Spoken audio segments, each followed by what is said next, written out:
So this session is about the three unique features of the Thromboangiitis Obliterans, which is also known as BuERGER disease, BuERGer disease. Spell as, because another disease is there, BRGR, which is IgA nephropathy. Now, thromboangiitis obliterans, I'm not going to talk about the usual things which you already know, that they are common in the 25 to 40 years, smokers typically seen in Indian subcontinent, or let's say Israel, in Mediterranean areas, Eastern Europe. These things you already know. Caused due to by idiosyncratic reaction of the tobacco to the vascular blood vessel lining endothelium. I'm not going to talk about these common usual things which you already know, but I'm going to focus on three interesting aspects of this disease which makes it different from the other vasculitis. So let us focus on the first thing, that is focus on the name, TAO, Thromboangiitis Obliterans. So angiitis is usually a inflammation of the arteries, that's it. But this is a disorder which involves not only the arteries but also surrounding veins and nerves also. But the more important words in this name is thrombo and obliterans. So what is basically happening in this disorder, that there is a thrombus formation occurring. Not so much action is involving the wall of the blood vessel, but action is involving the lumen of the blood vessel. The lumen of the blood vessel, as the endothelium gets injured somehow through a genetically predisposed person with certain HLS, there is a thrombus formation occurring in the lumen of this blood vessel. What kind of blood vessel? Usually medium-sized or small-sized arteries and also veins, typically in the extremities, peripheral extremities. So this occlusion, this thrombus which is forming in this lumen of the blood vessel, they are basically occluding the blood vessel. So what would happen if you understood up to this? It's very simple to understand that the typical patient will be presenting with features of ischemia, claudication in the extremities. There would be gangrene, there would be necrosis at the fingertip, there would be sometimes auto-amputation of the fingertip. Why? Because this part of the area, the peripheral part of the body, the peripheral part of the extremities, the fingertips, the toe tips, they are supplied by certain vasculature. Within those vasculature, there is a inflammation of the blood vessel is occurring, typically triggered by tobacco. Some people also say marijuana's role is there. There is also some role of autoimmunity. People presume. As a result, what is happening? There is a clot formation occurring. That clot inside those blood vessels which supply those areas, the peripheral part of the body. As a result, these areas become getting less blood supply. It is getting ischemic, and sometimes if this process goes on for a long period of time, there will be complete cut down of the blood supply. As a result, there will be formation of necrosis, the gangrene into those parts.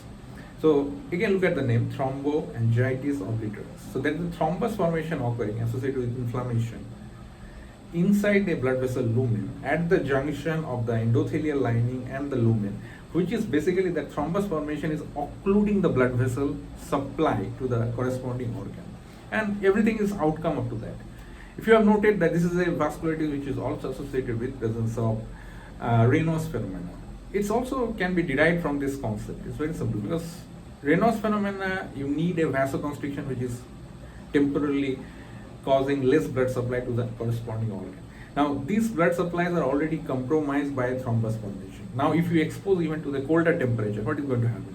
There is a higher probability that there will be complete occlusion of those blood vessels, resulting in there is a formation of the lack of blood supply to the fingertips and other things, causing Raynaud's phenomenon. So the main problem is that there is an inflammation in the blood vessel, which is triggered by tobacco extract. Also there is a role of marijuana, they say. In a genetically predisposed individual, HLF5, B9, all this, HLF54, these things have been proven to be associated with this disorder. Then there is a thrombus formation, a blood clot formation. This clot gets organized, this clot gets strengthened by more platelet deposition into that. As a result, those blood vessels lumen gets narrowed progressively and causing decreased blood supply to the corresponding places. And as this inflammation is basically happening in those part of the body which supply your distal part of the extremities. Distal part of the extremities get lack of blood supply. That's the main problem. And that's why there is a ischemia, there is a feature of necrosis, gangrene, auto amputation, all these things are occurring. So the important point is that thromboangiitis obliterans, there is inflammation in the blood vessel, typically resulting in a thrombus formation. That's why thromboangiitis. That thrombus formation is causing obliteration of the vascular lumen. That's why the name is thromboangiitis obliterans. That's the point you need to understand. Now, the second part is that this is a disease which is characterized by interesting aspect. The blood vessel wall, the internal elastic lamina always gets preserved, which is very, very hallmark feature of this thromboangiitis obliterans. Internal elastic lamina is a structure which you know that there are three parts of the blood vessel: one tunica intima, tunica media, tunica adventitia. Between the tunica intima media, there is a layer called internal elastic lamina. This internal elastic lamina is always preserved in this patient of the BuERGER disease or thromboangiitis obliterans. And third thing is that this is a vasculitis which can also present with superficial thrombophlebitis. Superficial thrombophlebitis means that thrombophlebitis means inflammation of the vein, the superficial region, which can present with the nodule. So this is a vasculitis which is also involving the veins, surrounding veins, because the thrombus could rather organize and the inflammation would spread to the nearby veins, and also could involve the nerves. So due to the involvement of the nerves, typically thromboangiitis obliterans is a vasculitis which can present with severe neuropathic pain, which is not so common, this neural pain associated with other vasculitis, because they are not as involving the nerves. So these is the three key aspects of this disease which you need to focus on. And ultimately what is happening, there is a thrombus formation, abscess formation, which is occluding the lumen, resulting in the cutoff of the blood supply.